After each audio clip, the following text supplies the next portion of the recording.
사도 바울은 3차 선교 여행을 주로 두란노 서원에서 제자를 훈련시키는 일에 집중을 하셨습니다. 특별히 이 에베소라고 하는 곳은 유럽의 고린도와 같이 아주 세속적인 그런 도시입니다. 그러니까 정말 우상 많이 섬기고 음행이 가득 찬 그와 같은 도시가 아시아에서는 에베소이고, 그리고 유럽으로 가서는 고린도라고 하는 도시인데, 참 놀랍게도 가장 교회가 크게 부흥이 된 곳이 바로 이 에베소와 고린도였습니다. 사도 바울이 로마서 5장에서 말씀하신 것처럼 죄가 더한 곳에 은혜가 넘쳤다라고 하는 그 말씀이 그대로 실현되어진 곳이 바로 에베소인 것입니다. 이 에베소의 부흥은 주님이 사도 바울을 통해서 질문한 내용에서부터 시작이 됩니다. 너희들이 예수를 믿을 때에 성령을 받았느냐? 이러한 질문을 주님께서 사도 바울을 통해서 하게 하셨습니다. 그런데 그 질문을 주님이 그렇게 하실 때에는, 너희가 믿을 때 성령을 받았느냐라고 질문하실 때는 주님께서 이 에베소에 성령을 부어 주시겠다라고 하는 약속이 담겨져 있는 줄 믿으시기를 바랍니다. 그러므로 여러분의 신앙생활 가운데 주님이 여러분에게 무언가 좀 자존심이 상할 만한 책망이나 또는 질문을 하실 때에, 너 뭐 믿을 때 성령은 받았느냐, 이런 식으로 질문할 때에 실망하지 마시고, 내 부족하지만 우리 주님이 이러이러한 복을 내게 주시려고 예비해 놓으셨구나 믿으시기를 바랍니다. 자, 오늘 첫 번째로 이 에베소 교회에 이 홀로서기를 해야 할 시점에 영적인 큰 싸움이, 영적인 대결이 찾아왔다라고 하는 것입니다. 지금 사도 바울 선생님은 이제 이 에베소의 사역을 마치고 떠나려고 하는 시점입니다. 그리고는 이제 훈련받은 에베소 교회의 성도들은 홀로 서기를 해야 합니다.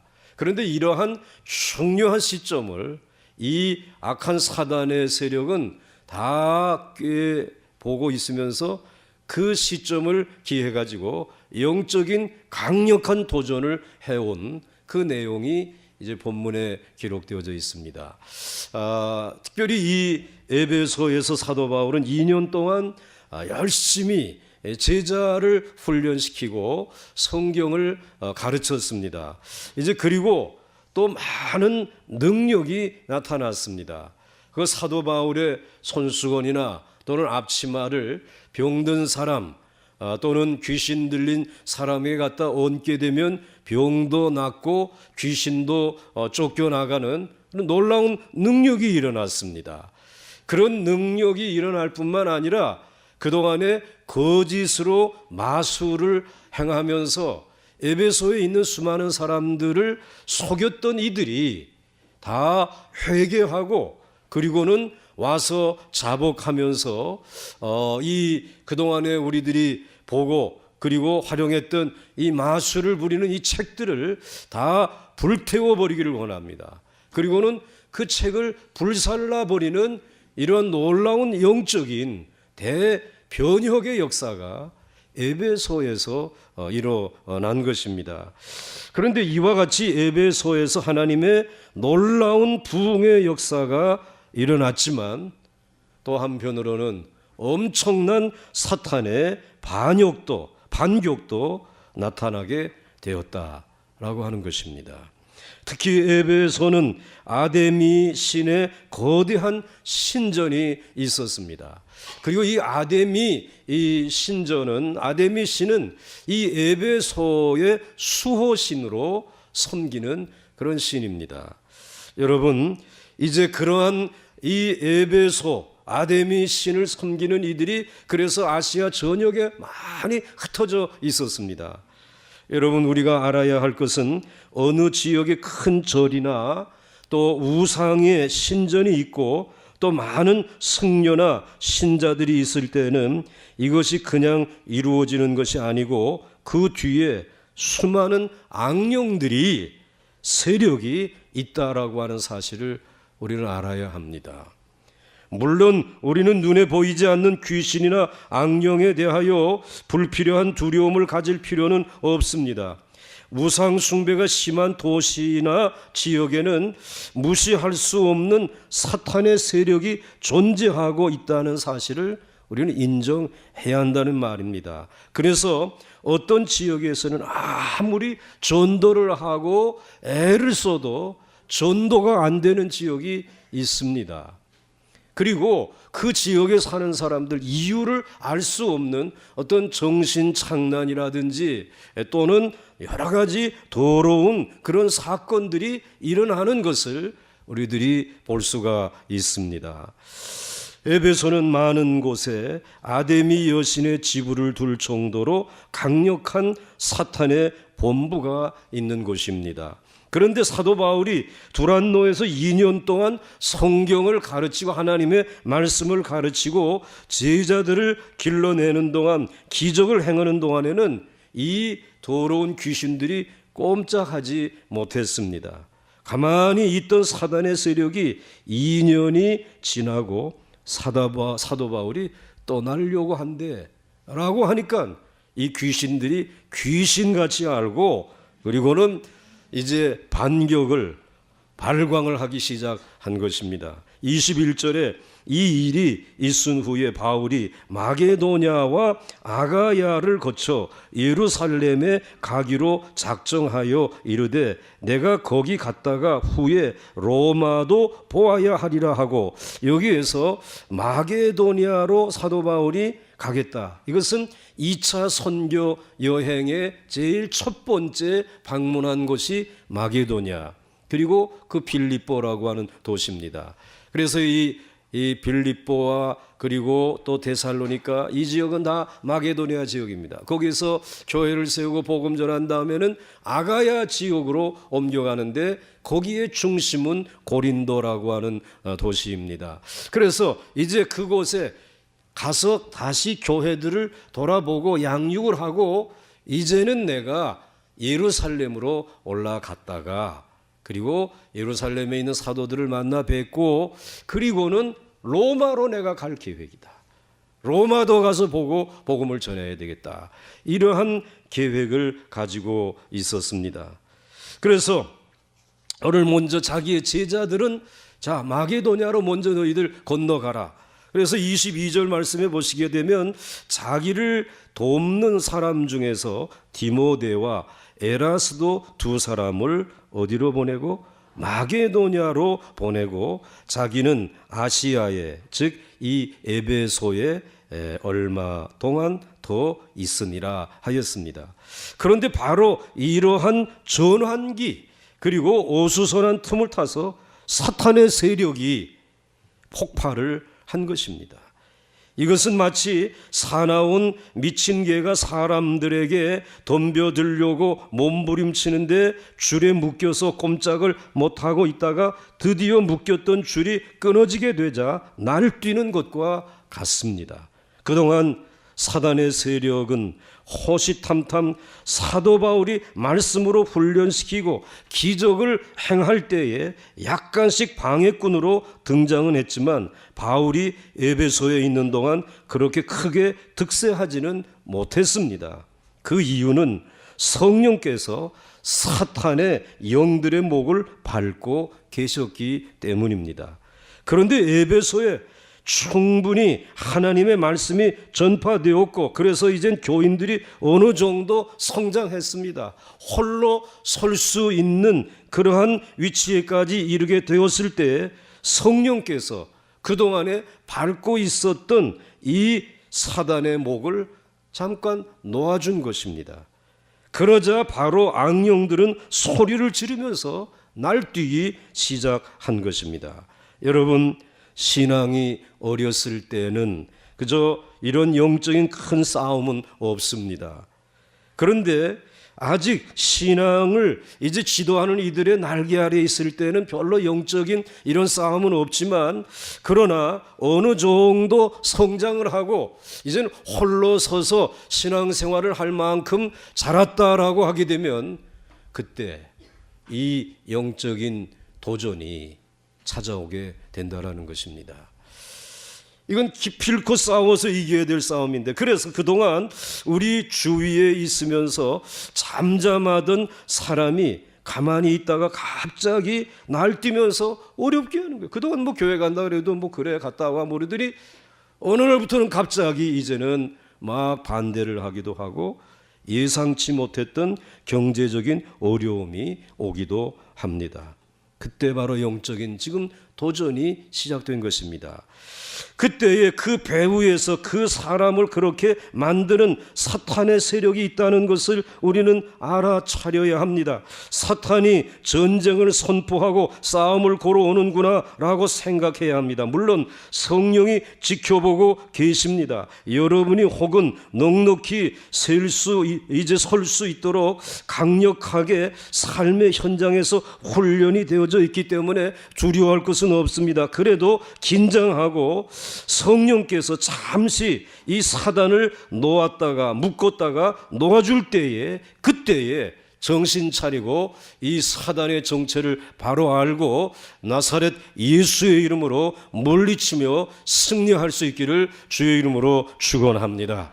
바로 이 홀로 서기의 시점이 영적인 싸움과 긴밀한 관계가 있다라고 하는 것입니다.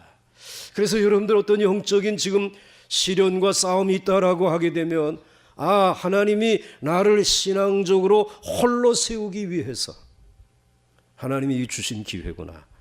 이 싸움을 싸워 이길 수 있는 힘도 성령님이 주실 줄로 믿습니다. 그런 마음 가지셔야 되는 것이에요. 그 다음에 둘째로, 이 영적인 싸움의 뒤에는 주로 물질이 관련되어져 있습니다. 싸움은 영적인 싸움인데 가만히 들여다보게 되면 이해관계가 거기에 달려있다는 것이에요. 그래서 여러분들 오늘 23절 24절에 보시게 되면, 그때쯤 되어 이 도로 말미암아 적지 않은 소동이 있었으니 즉 데메드리오라 하는 어떤 은장색이 은으로 아데미의 신상 모형을 만들어 직공들에게 적지 않은 벌이를 하게 하더니, 에베소에 데메드리오라고 하는 은장색이 은을 잘 다루는 사람이 있었습니다. 근데 그것을 가지고, 그 기술을 가지고 에베소의 수호신인 아데미 여신상을 조그맣게 은으로 만들어서 파는 사람입니다. 이 아데미라고 하는 여신은 그리스식의 이름입니다. 이 라틴식으로 표현하게 되면은 다이아나라고 하는 그러한 이름입니다. 그래서 그리스 신화의 족보를 살펴보게 되면은 제일 위에 제우스 신과 여신들의 어미라고 하는 이제 그 레토라고 하는 이 여신이 있습니다. 그 사이에서 쌍둥이가 태어나는데 하나는 아폴론이라고도 하고, 그 다음에 또 한 여신이 바로 지금 아데미 여신입니다. 이 다이아나라고 하는 여신이 태어납니다. 이 주전 560년부터 이 에베소에 이 신전을 크게 나무로 건립해 놓고 세월이 지나는 동안 뭐 무너졌다 또 세워지고 이렇게 하면서 이제 지금 가보게 되면 그 터키 이 에베소에 가게 되면 그저 신전이 있었던 그 목조 건물을 세워놨던 거기에 돌로 된 기단밖에는 남은 것이 이제 없습니다. 그런데 사람들이 이 아데미 여신, 이 다이아나라고 하는 여신을 굉장히 좋아한다는 것입니다. 그래서 여러분들 이 유럽 사람들이 이름 가운데 다이아나라고 하는 이름, 그래서 심지어는 여러분들 영국의 그 황태자비였던 누구였습니까? 다이아나라고 하는 그분 말이죠. 얼마나 잘생기지 않았습니까? 그런데 결국은 그가 그만 교통사고로 죽지 않았어요. 그때 완전히 유럽이 발칵 뒤집어졌습니다. 얼마나 그분이 인기가 있었는지, 그분이 인기가 있는 것이 아니라 다이아나 여신을 그렇게 좋아하는.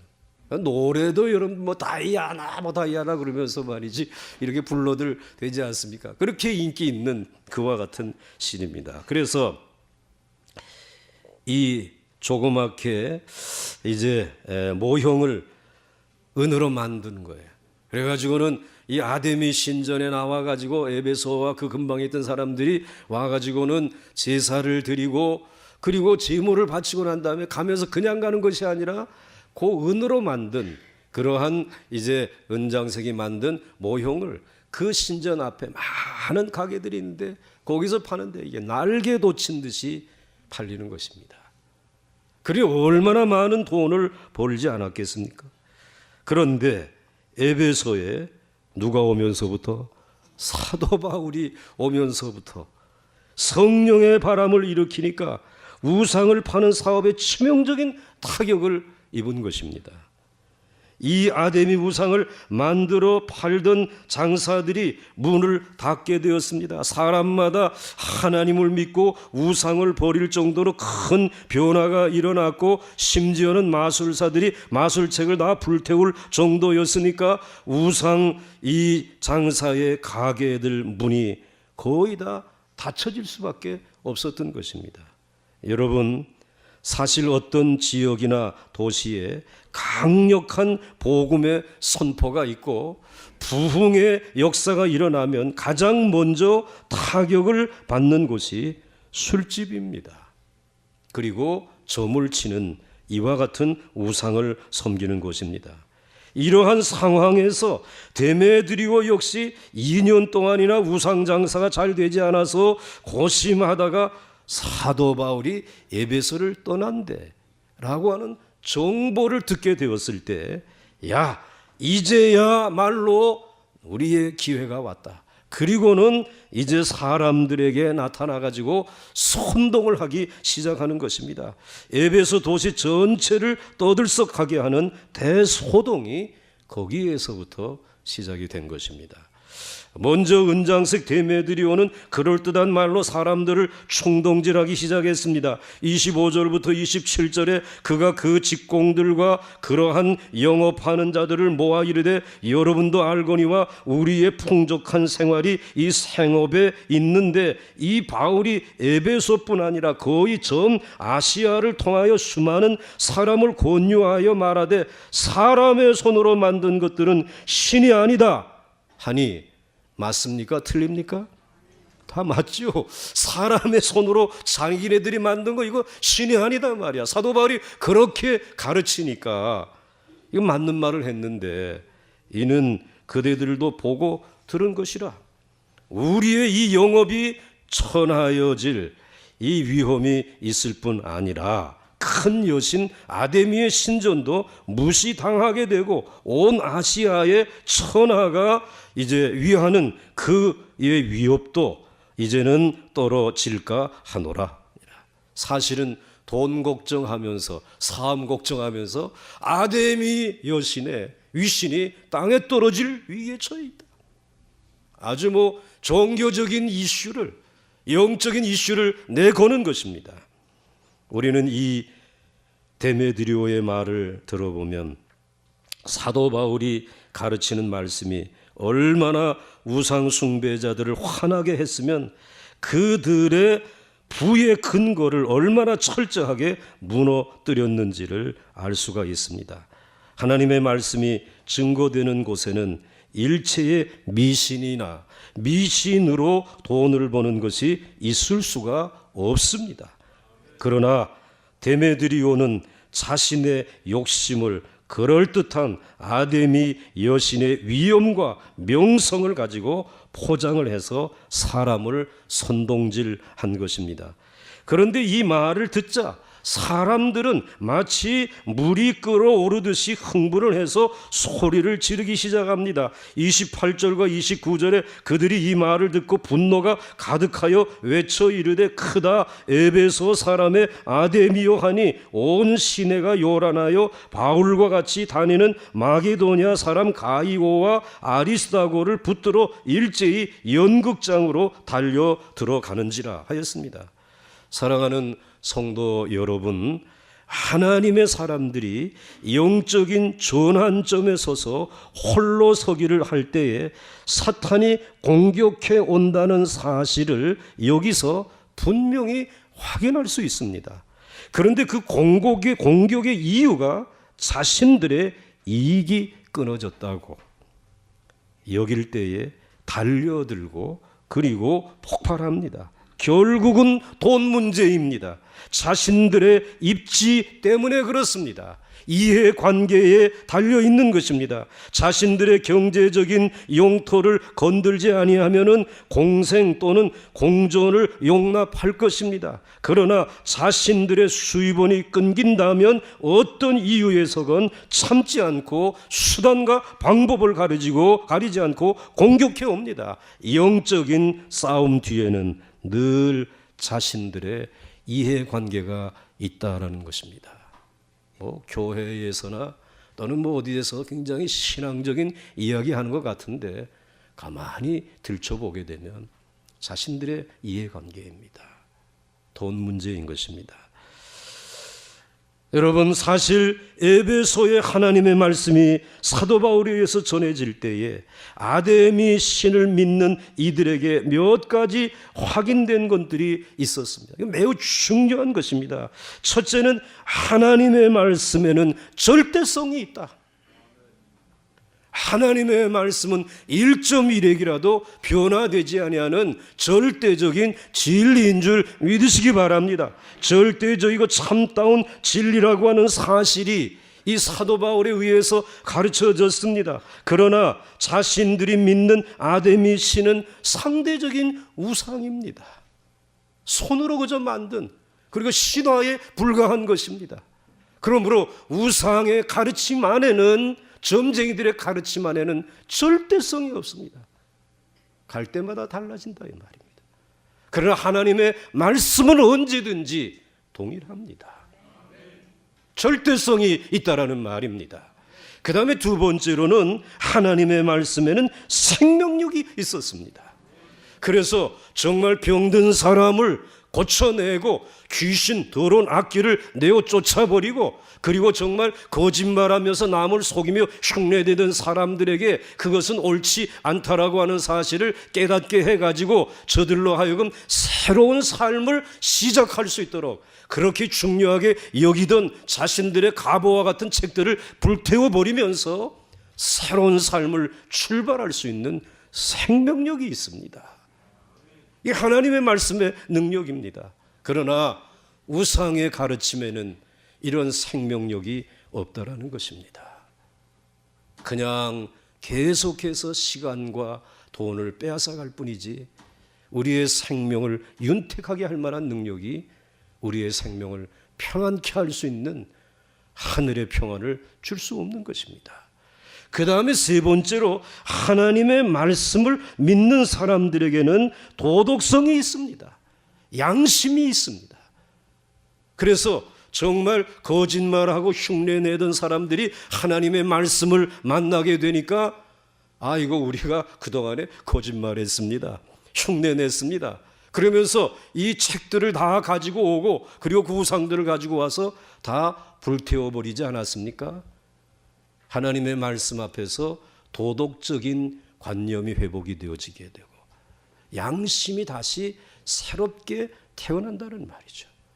그래서 하나님의 말씀을 따라 살아가는 사람들의 삶에는 비록 적지만 그러나 늘 도덕적으로 깨끗합니다. 언제든지 양심적입니다. 사귀어 볼만 합니다. 관계를 맺을만 합니다. 그런데 여러분, 오늘 이 아데미 신을 섬기는, 우상을 섬기는 이들은 정직하지 못하잖아요. 자기네들이 분명히 손으로 만든 것인데, 자기네들이 은을 녹여가지고 그리고 이렇게 형상을 만들어 놓은 것인데, 도매집에 가가지고 떼가지고 온 것인데, 그것이 무슨 힘이 있습니까? 그것이 무슨 자신의 생명을 구원하고 가족들을 지키고 그리고 어떠한 평안과 축복을 가져다 줄 수 있겠습니까? 팔면서도 웃기는 장사하고 있고 뭐 그럴까요? 그럼 정직하게 그렇게 얘기해야 되지 않겠어요? 도덕성이 없습니다. 양심이 없는 것입니다.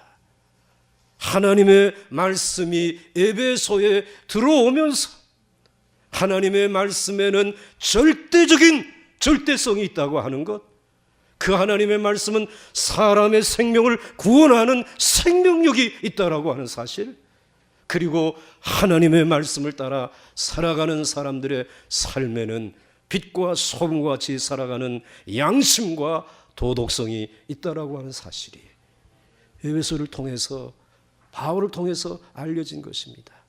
그런데 오늘 이 아데미 신을 섬기는 이들이 자기들의 수입이 줄어들게 되었다고 오늘 소리를 지르면서 나와서 아우성을 치고 있는 것입니다. 상대적이고 비양심적이고 생명력이 없는 우상을 섬기며 이익을 챙기던 이들이 데메드리오의 선동 앞에 옳소 크도다 아데미 여신의 수호 신인 아데미 신이요 이러면서 소리를 지릅니다. 분노에 찬 외침이 들려집니다. 바울의 제자 두 사람은 이제 극장 안으로 끌려 들어갑니다. 사도 바울이 거기 있었다면 끌려 들어갔을 것입니다. 사랑하는 성도 여러분, 여러분에게도 신앙적인 홀로서기를 할 때 여러분은 여러분을 위협하는 이들도 거의 비슷한 영적인 도전을 받는다라고 하는 것 기억할 필요가 있습니다. 결국은 돈과 관련된 일들입니다. 이해관계와 관련되어진 일입니다. 절대적이지도 않고 생명력도 없고 양심도 없는 이들의 도전과 공격이 가해질 것입니다. 그때 어떻게 하겠습니까? 정신을 차리고 흔들리지 마시기 바랍니다. 절대로 하나님의 말씀을 부인하거나 의심하지 마시기 바랍니다. 여러분의 생명은 하나님이 지켜주십니다.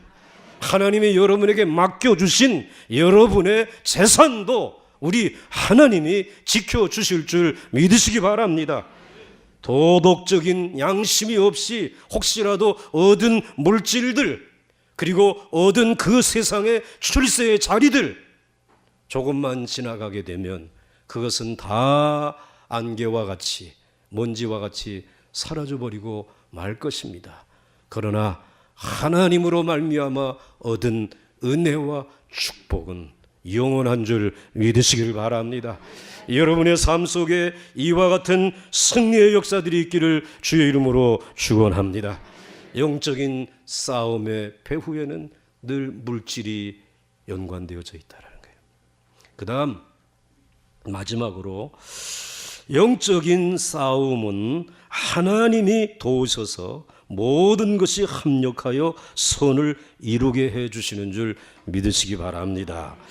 이 흥분한 이 사람들은 이제 연극장에 들어가서는 거기서 2시간 동안이나 크도다 에베소 사람의 아데미어라고 하는 소리를 질러댑니다. 이때 사도 바울은 붙들려 들어간 두 제자를 찾아오고 분노한 사람들을 설득하려고 연극장 안으로 막 들어가려고 합니다. 얼마나 연극장이 큰가 하면 한 2만 5천 명 정도나 들어가는 그런 큰 대연극장이었습니다. 그런데 바울의 친구가 이 소식을 듣고 들어가지 말라라고 하는 통지를 해왔습니다. 30절 31절에 바울이 백성 가운데로 들어가고자 하나 제자들이 말리고 또 아시아 관리 중에, 즉 이 에베소에 있는 관리 중에 바울의 친구된 어떤 이들이 그에게 통지하여 연극장에 들어가지 말라 이렇게 권하였습니다. 그래서 들어가지 않았습니다. 아마도 바울이 들어갔더라면 그 사람들은 더 흥분해서 큰 폭동으로 발전했을 수도 있었을 것입니다. 그런데 놀라운 것은 사도 바울과 예수 믿는 사람들에게 대해서는 이렇게 미친 사람처럼 광기를 부리면서 날뛰던 군중이 그저 거기에 있는 서기장 한 사람이 나와서 로마라고 하는 이 정치 권력이라고 하는 얘기, 이 로마라는 얘기 앞에 아주 조용해진 것입니다. 잠잠해졌습니다. 이때 서기장이 등장을 하면서 흥분한 에베소 사람들을 이렇게 말립니다. 35절과 36절에 서기장이 바로 이 에베소의 이 정부의 서기장이에요. 그러니까 로마의 이와 같이 임명을 받은 대단한 권세를 가진 사람이 무리를 진정시키고 이르되 에베소 사람들아, 에베소시가 큰 아데미와 제우스에게서 내려온 우상의 성전 지기가 된 줄을 누가 알지 못하겠느냐? 이 일이 그렇지 않다 할 수 없으니 너희가 가만히 있어서 무엇이든지 경솔이 아니하여야 하리라. 그러면서 즉 누가 뭐라고 해도 이 에베소는 아데미 여신과 제우스 신의 신전을 지키는 사람들인 줄 다 알고 있다. 고 하면서 무엇이든지 경솔히 행동하지 않는 것이 좋겠다. 이렇게 폭동을 일으키면 안 된다. 라고 얘기를 하는 거죠. 그리고 37절과 38절에 신전의 물건을 도둑질하지도 아니하였고, 오늘 이 두 사람 끌려 들어온 사람 또 그리고 사도 바울 이 사람들이 신전의 물건을 도둑질하지도 아니하였고 우리 여신을 비방하지도 아니한 이 사람들을 너희가 붙잡아 왔으니 만일 대베드리오와 그와 함께 있는 직공들이 누구에게 고발할 것이 있으면 재판 날도 있고 총독들도 있으니 피차 고소할 것이요. 그러니까 이러지 말고 다 절차가 있지 않느냐. 그래서 여기에도 재판할 수 있는 재판장이 있고 또 로마에서 온 총독들도 있으니까 뭐 문제가 있으면 너희들도 고발을 하고 재판을 받으라. 그리고 저 사도 바울과 그리고 붙들려 들어온 이 두 사람도 또 이의가 있으면은 가서 같이 재판을 받으면 되지 않겠느냐. 피차 고소하라. 법으로 해결하라고 하는 이야기를 한 것입니다. 이렇게 막무가내 식으로 소동을 벌이면은 안 된다라고 하면서 도둑질도 한 것이 아니고 뭐 아데미 신 여신을 비방한 것도 아닌데 그러지 말고 법에 따라서 해결하라고 이야기를 해 주었습니다. 그리고 39절에 만일 그 외에 무엇을 원하면 정식으로 민회에서 결정할지라. 벌써 그 2000년 전에 민회가 있어 가지고 거기에서 정식으로 결정하도록 하면 되지 않겠느냐라는 것이었습니다. 여기 서기장은 아무리 내가 살펴보아도 로마 정부에 보고할 것이 없다. 너희들이 지금 문제 삼고 있는데 내가 로마 정부에다 보고할 자료가 없다라는 거예요. 40절에 오늘 아무 까닭도 없는 이 일에 우리가 소요 사건으로 책망받을 위험이 있고 우리는 이 불법 집회에 관하여 보고할 자료가 없다 하고 저 중앙정부에서 책망하게 되면 꼼짝없이 나 책망 들어야 된다. 그러니까 그만해라 그런 얘기죠. 그러니까 이 집회는 엉터리 불법 집회이고 그 주동자들은 로마의 법에 따라 처리할 수밖에 없다라고 하였습니다.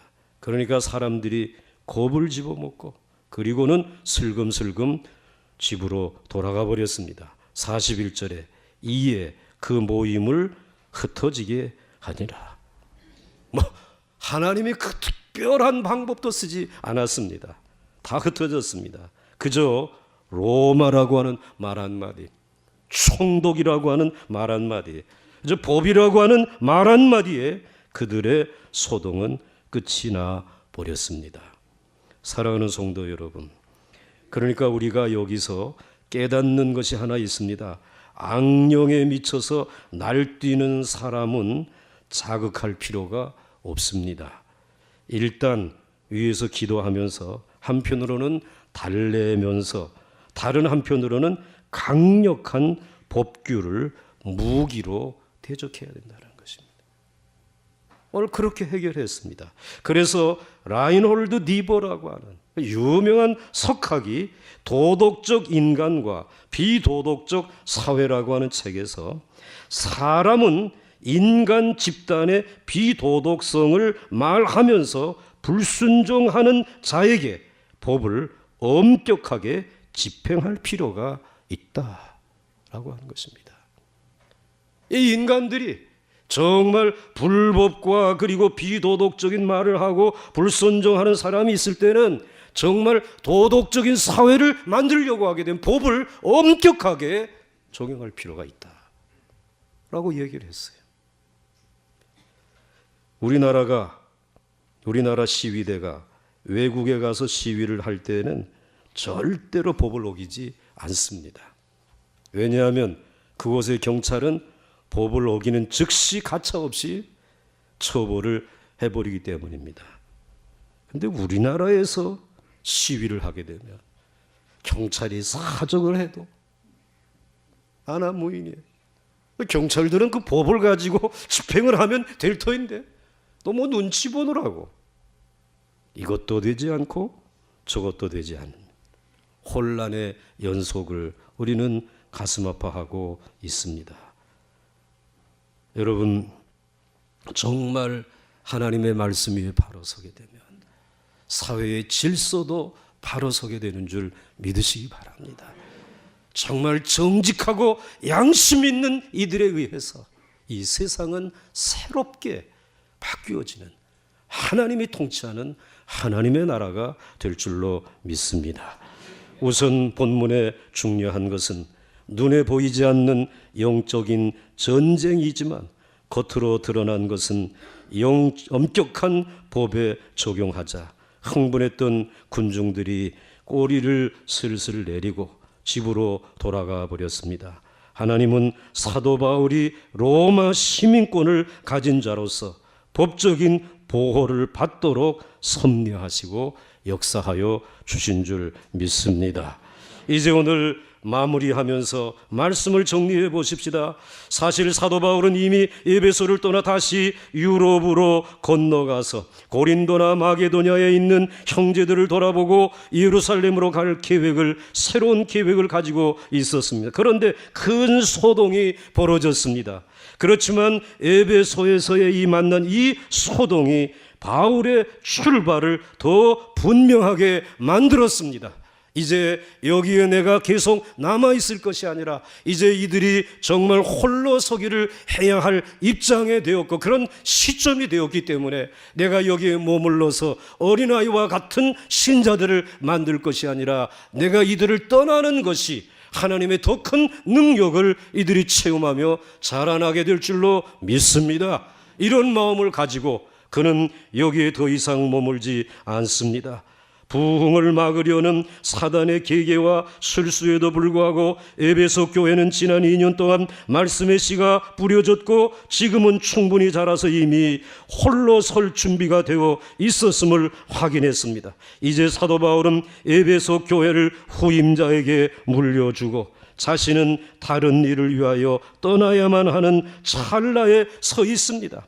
우리는 때때로 하나님께서 우리에게 새로운 임무를 주시고 새로운 일을 하게 하시는 때에도 미련해서 자꾸 과거의 일을 놓지 않으려고 할 때가 많습니다. 이러할 때에 하나님은 아무리 내가 좋아하고 열성을 쏟았던 일이라 하더라도 포기할 수밖에 없도록 상황을 몰아가십니다. 그것이 때로는 건강상의 문제일 수도 있고 경제적인 문제일 수도 있습니다. 아니면 사람과의 관계의 문제일 수도 있습니다. 그 밖에 여러 가지 환경적인 상황 가운데서 하나님은 우리가 잡고 있는 것들을 놓기를 원하셔서 자꾸 그렇게 역사하십니다. 하나님이 지시할 새로운 곳으로 나아가기를 하나님이 원하시는 것입니다. 사도 바울아, 여기에 머물지 말고 이제 마게도냐로 그리고 다시 아가야로 갔다가 예루살렘에 올라갔다가 너는 이제 로마에 가 서야 되지 않겠느냐? 그 마지막 세계의 중심이라고 하는 로마에까지 가서 복음을 전하게 하시면서 새로운 길로 인도하시는 이 귀한 하나님의 섭리를 발견할 수 있습니다. 사랑하는 성도 여러분, 여러분에게도 하나님이 이렇게 놓고 하실 때 그거 내려놓으라고 하시면 내려놓으시고 하나님이 펼쳐주실 새로운 로마를 믿음의 눈으로 바라볼 수 있기를 주의 이름으로 축원합니다. 방해하는 사단의 세력은 하나님이 막아주실 줄 믿으시기를 바랍니다. 그리고 여러분들이 가는 길에 우리 주님이 함께 동행하시면서 지금까지 걸어왔던 길보다 더 멋진 하나님의 영광을 돌려드리는 그 길을 주님이 함께 걸어가시며 도우시고 축복해 주실 줄 믿으시기 바랍니다. 함께 우리 찬송하겠습니다. 580